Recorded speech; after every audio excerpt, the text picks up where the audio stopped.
وانت بتتفرج عليا دلوقتي انت دخلت سحب على ايفون 14 برو ماكس. طبعا انتوا عارفين اكس او، او كلنا عارفين اكس او صح كده. هنا زي ما انتم شايفين مربع شفاف ازازه اهو، وانا معايا اكس او. هعمل معاكم تحدي جامد جدا، لو حد فيكم عرف يكسبني فيها التليفون اللي في جيبه في كل اللي موجود في الفرع دلوقتي هديله زيه. اتفقنا؟ بص انا هبدا مثلا اهو بالاو هنا مثلا. تلعبي فين؟ كل واحد ممكن لا ممكن يمشي. هنا ولا هنا؟ هنا؟ طيب انا هلعب هنا. ركزي.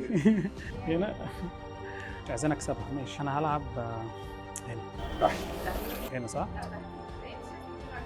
ما انا عايز اكسب بصراحه. اكيد انا هلعب هنا. طبعا اخر واحده تلعبوها تحت هنا صح؟ برضو. ودي اخر واحده. محدش كسب صح؟ طب انا عايز اقول لكم على حاجه. انتوا ممكن تكونوا فاهمين او متخيلين ان انتوا خسرتوا، بس لا، هو هنا في مكان ايهاب جروب وبيعمل حاجه جامده جدا، دايما بيفاجئك. يعني انتوا واقفين معايا دلوقتي والناس كلها ايه، كل اللي في الفرع انتوا دخلتوا معانا سحب على ايفون. يعني كل اللي حصل ورا كنت متوقع ان انتوا هتختاروا تلعبوا في الاماكن دي. ايهاب جروب عامل حاجه كبيره جدا يوم الخميس الجاي بمناسبه افتتاح فرع مدينه نصر. طيب انت ايه شروط بقى عشان تكسب ال 14 برو ماكس؟ كل المطلوب منك الموضوع سهل جدا، هتعمل شير للفيديو وتعمل لايك للبيج بتاعت ايهاب جروب وتعمل فولو على الانستجرام وتعمل بقى منشن لاصحابك وتقول لي كام واحد هيجي معاك، وان شاء الله هتكسب. وصاحبي هو اللي هيديكوا الجايزه. هستناكم. شكرا، بحبكم. سلام.